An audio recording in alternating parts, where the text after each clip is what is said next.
Continuamos en Contexto Global, la franja de France 24 en la que actualizamos las principales noticias del día. Soy Valentina Torres Sánchez, vamos a revisar los titulares. Las embajadas de Estados Unidos en Medio Oriente instaron a sus ciudadanos a que consideren abandonar la región ante una posible escalada bélica. Esto luego de que el viernes la cadena CBS revelara que Washington y Tel Aviv estarían planeando una nueva oleada de bombardeos contra Irán. En Venezuela, el diálogo político entre el chavismo y un sector de la oposición arrancará la próxima semana.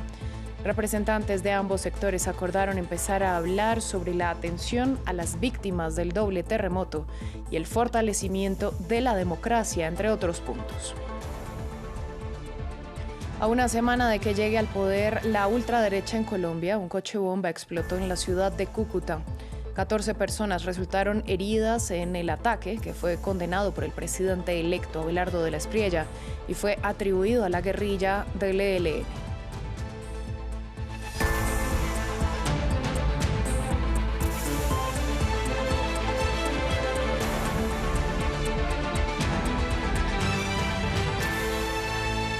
Comenzamos hablando de la alerta que lanzaron varias embajadas de Estados Unidos instando a sus ciudadanos a abandonar Medio Oriente.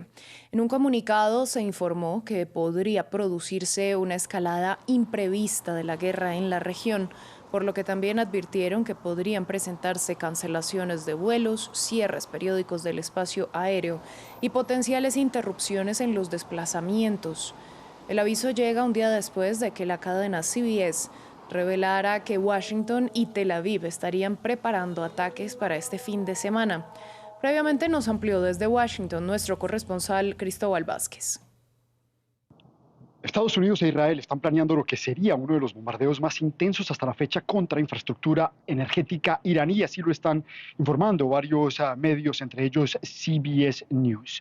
Los posibles ataques serían durante este fin de semana y el objetivo sería intentar concluir esta campaña de ataques y bombardeos antes de la apertura de los mercados financieros del lunes para que los bombardeos no impacten la economía estadounidense y global, pero no se fijó hasta la fecha un límite de cuándo serían estos ataques. El plan de ataque militar surgió durante la reunión del gabinete del presidente Trump en Camp David y, según fuentes, Israel ya estaría notificado y está coordinando con Estados Unidos estos ataques. Sin embargo, Trump no ha dado hasta ahora la orden definitiva, final, de cuándo serían estos ataques. Cabe mencionar que, sin embargo, las embajadas de Estados Unidos en todo el Medio Oriente, incluyendo aquellas embajadas en Emiratos Árabes Unidos, Qatar, Omán, Irak, Jordania, Israel, Kuwait, Arabia Saudita, Bahrein y Egipto, han emitido alertas de seguridad instando a los ciudadanos estadounidenses a salir de inmediato del Medio Oriente y a prepararse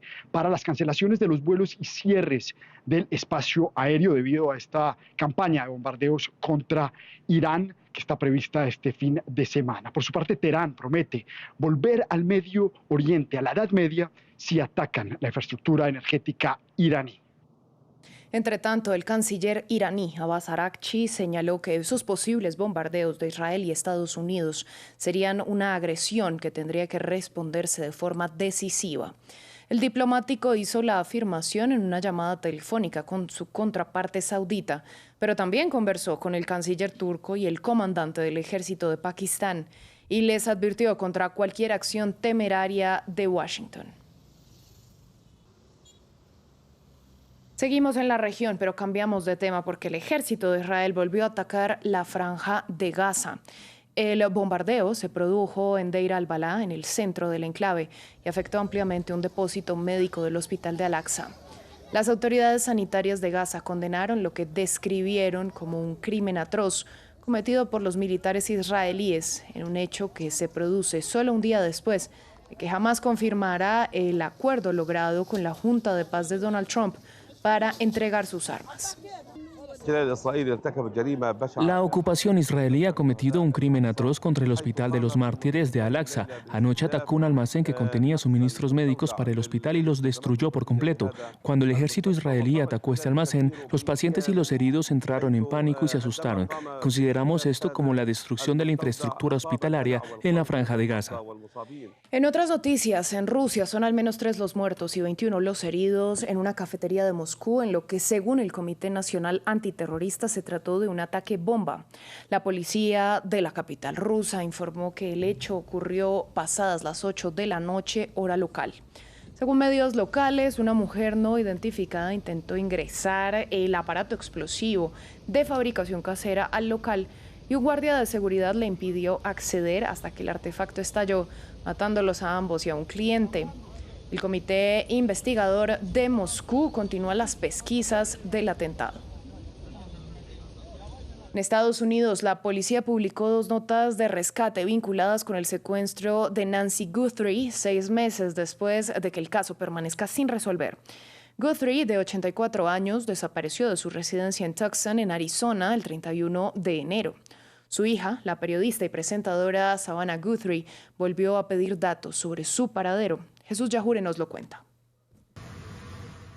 La desaparición de Nancy Guthrie llega a su 6º mes sin arrestos ni pistas en un caso que se enfría, mientras la familia ruega por información sobre su paradero. La mujer de 84 años y madre de la periodista Savannah Guthrie fue vista por última vez el 31 de enero en su hogar en Arizona. En febrero, el FBI difundió videos de vigilancia que mostraban a una persona enmascarada en el frente de su casa y pruebas de ADN confirmaron luego que la sangre hallada le pertenecía.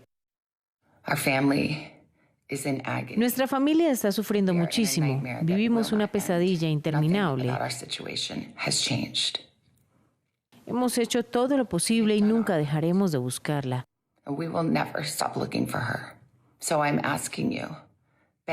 Les pido, les ruego que hagan lo correcto ahora.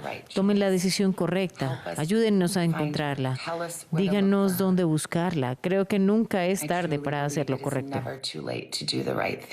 Las autoridades publicaron 2 notas de rescate supuestamente escritas por los secuestradores. La primera detallaba las exigencias de rescate, los plazos y una amenaza de muerte, mientras que la segunda anunciaba a los hijos de Guthrie que su madre había fallecido. Creemos que alguien sabe algo. Esperamos que al divulgar parte de esta información logremos que alguien reflexione al respecto. Muchas personas nos han llamado para aportar datos, pero sabemos que muchos dudan en hacerlo. Hasta el momento, ningún sospechoso ha sido detenido. El caso aún tiene muchas preguntas sin respuestas, como quiénes habrían participado en su secuestro y si alguno de sus conocidos estaría involucrado. Cambiamos de tema, vamos a América Latina porque el gobierno encargado de Venezuela informó que la próxima semana iniciarán el diálogo político con un sector de la oposición.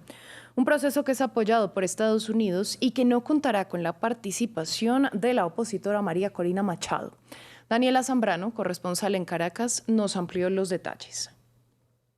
A través de comunicados emitidos tanto por representantes de la Asamblea Nacional del año 2015, encabezada por Dinora Figuera, como el presidente de la Asamblea Nacional actualmente, Jorge Rodríguez, se anunció que se pospuso este diálogo que iniciaría este 1 de agosto, por lo menos esas eran las expectativas, para la próxima semana sin dar mayores detalles. Se habló de una agenda bastante genérica en la que se especifican 3 puntos. Me permito leer. En primer lugar, la atención a las víctimas del doble terremoto, el fortalecimiento de la democracia y la garantía y promoción de los derechos políticos. Pudimos conocer de manera extraoficial que hubo objeciones en los términos de la negociación, lo que impidió que pudiesen iniciarse precisamente esas conversaciones como estaba previsto que fuese este 1 de agosto. En estas puntos de la agenda, que son bastante genéricos, entendemos que la oposición estaría esperando que se discuta un cronograma electoral y las reformas al Consejo Nacional Electoral. Pero lo que sí está claro que este proceso de negociación, que no es el primero, han ocurrido más de 10 desde el año 2013, este es impulsado por Estados Unidos. Fue Estados Unidos y la administración de Donald Trump quien propuso estas negociaciones y es el que estaría mediando en el proceso. Hay muchas expectativas en lo que pueda pasar la próxima semana si finalmente se sienten personalmente a negociar en Caracas esta fracción de la oposición, porque recordemos la líder opositora María Corina Machado no forma parte con representantes del gobierno. También hubo un pronunciamiento por parte de la ONG Provea, quien exhortaba a que en estas mesas se incluya la discusión de la liberación de los presos políticos para que se pueda hablar de Estado de Derecho y de una transición real hacia la democracia en el país. Al menos 13 personas perdieron la vida en Perú cuando la avioneta en la que viajaban se estrelló en el sur del país. Los ocupantes eran en su mayoría turistas extranjeros que se dirigían a visitar las líneas de Nazca, uno de los atractivos arqueológicos más importantes de la nación andina. Los fallecidos son 11 pasajeros y 2 miembros de la tripulación. Aún se desconocen las causas del accidente, que es investigado por la Aeronáutica Civil peruana. En Colombia, 11 policías y 3 civiles fueron heridos tras la explosión de una bomba en la ciudad de Cúcuta, fronteriza con Venezuela. El ministro de Defensa atribuyó el ataque a la guerrilla del ELN, al tiempo que el presidente electo Abelardo de la Espriella ratificó su compromiso de mano dura con los violentos. Los hechos ocurren una semana antes de su posesión. Patricio Peralta con el informe. Un ataque en vísperas de un cambio de gobierno en Colombia. Así quedó la escena tras la explosión de un camión bomba en la fronteriza ciudad de Cúcuta, en el norte del país. Es algo que uno ni siquiera tiene para pensar. Eso fue un estruendo muy terrible, 3 y algo de la mañana. Después de la detonación fueron lanzados varios artefactos explosivos en la misma zona. El ataque dejó varios heridos y fue atribuido al ELN. Hasta ahora estas investigaciones vienen trabajándose. Tenemos varias alertas, tenemos que ser conscientes. Es un mes bastante difícil, es un momento bastante complicado y complejo para el país. Esta zona, fronteriza con Venezuela, es disputada por varios grupos armados, entre ellos el Ejército de Liberación Nacional y el Frente 33, de las extintas disidencias de las FARC. El atentado ocurre una semana antes de la posesión presidencial de Abelardo de la Espriella, el próximo 7 de agosto. Y para los expertos hay un mensaje directo a la política de seguridad del presidente entrante.